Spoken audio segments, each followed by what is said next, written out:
एथर energy, ये एक और बहुत चर्चित कंपनी, इसका आईपीओ बाजार में खुल चुका है और ये इलेक्ट्रिक टू व्हीलर बनाने वाली लीडिंग कंपनियों में से एक है।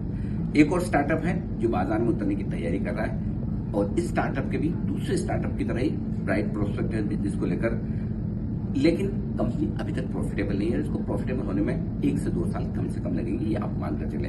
पहले भी ऐसे कुछ आईपीओ आए हैं, जो ओला हुआ, जोमेटो हुआ, स्विगी, ये सारे आईपीओ क्या कि जो स्टार्टअप है प्रॉफिटेबल नहीं होते तो लिस्ट थोड़ा नीचे होते हैं, उसके बाद में बढ़ते हैं। तो हो सकता है ये भी आईपीओ उसी तरह का हो।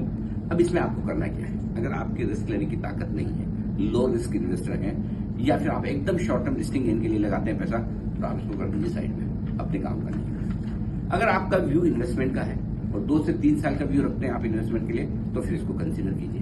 अब 2 से 3 साल के व्यू में भी एक चीज इंपॉर्टेंट है, ये हो सकता है लिस्टिंग के बाद आपको नीचे मिले, तो तब आप पैनिक ना करें, ये सोच के रखिए लिस्टिंग के बाद जब भी जहां ठीक मौका मिलेगा मैं और इन्वेस्ट करूंगा, तो ही आप इसमें पैसा लगाइए, ये ध्यान रखिए, क्योंकि संभावना पूरी है कि लिस्टिंग के बाद आपको थोड़ा नीचे मिले, अच्छा एंट्री पॉइंट है।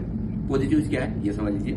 सबसे बड़ी चीज है कि आईपीओ के पहले से ही बहुत अच्छे इन्वेस्टर्स हैं इनके पास में। हीरो भी एक हीरो ग्रुप, हीरो मोटो बड़े इन्वेस्टर के तौर पर कंपनी के साथ। इसके अलावा अभी आईपीओ में एंकर ग्रुप में बहुत बढ़िया फंड्स, अच्छे नाम आए हैं जो इन्वेस्ट कर रहे हैं इसमें। कंपनी की बड़ी स्ट्रांग लीडरशिप है इलेक्ट्रिक टू व्हीलर सेगमेंट में। ये थोड़े प्रीमियम प्रोडक्ट बनाते हैं, थोड़े महंगे वाले, लेकिन इनके प्रोडक्ट की डिमांड जबरदस्त है। इस स्पेस में, इस सेक्टर में बड़ा ग्रोथ पोटेंशियल है। कंपनी का फोकस R&D पर तगड़ा है। इसके अलावा जो प्रमोटर्स हैं एक्सपीरियंस तो है ही, लेकिन साथ ही यंग और डायनामिक भी है। दोनों का कॉम्बिनेशन बहुत जबरदस्त है। कंपनी का बिजनेस मॉडल एकदम एसेट लाइट है, ज्यादा पैसा इन्वेस्ट करते नहीं है, और साथ ही अभी तक का जो ट्रैक रिकॉर्ड आया है वो बहुत स्ट्रांग है, वो भी बिना PLI स्कीम का फायदा उठाया है, यानी कि कंपनी की बैलेंस शीट वैसे मजबूत है। नेगेटिव क्या है, कंपटीशन जबरदस्त है। ओला को देख लीजिए, बजाज, TVS, सारे बड़े ग्रुप हैं जो टू व्हीलर सेगमेंट में, इलेक्ट्रिक व्हीकल्स में, इनका कंपटीशन जबरदस्त है।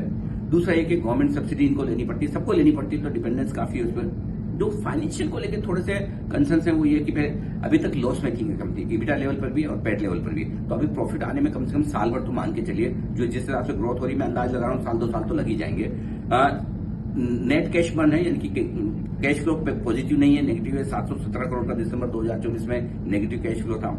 इसके अलावा कंपनी की बोरोइंग्स भी बढ़ रही है, दिसंबर 2024 में बढ़कर 1121 करोड़ हो गई थी। तो कुल मिलाकर थोड़ा सा प्रॉफिट में आने में कंपनी को 1-2 साल लगेंगे, और उस लिहाज से अगर आपका लॉन्ग टर्म व्यू है तो ठीक, सिर्फ शॉर्ट टर्म और लिस्टिंग गेन के लिहाज से देख रहे हैं तो फिर रुक जाए। और अगर आपको कम रिस्क लेनी है और पैसा लगाना है तो फिर लिस्टिंग के बाद भी इस आईपीओ को कंसीडर कर सकते हैं। जल्दी से आप अपनी राय भी मुझे लिखकर भेजिए। एथर एनर्जी के आईपीओ में आप पैसा लगाएंगे या कहेंगे बाय बाय, अवॉइड, बाद में देखेंगे।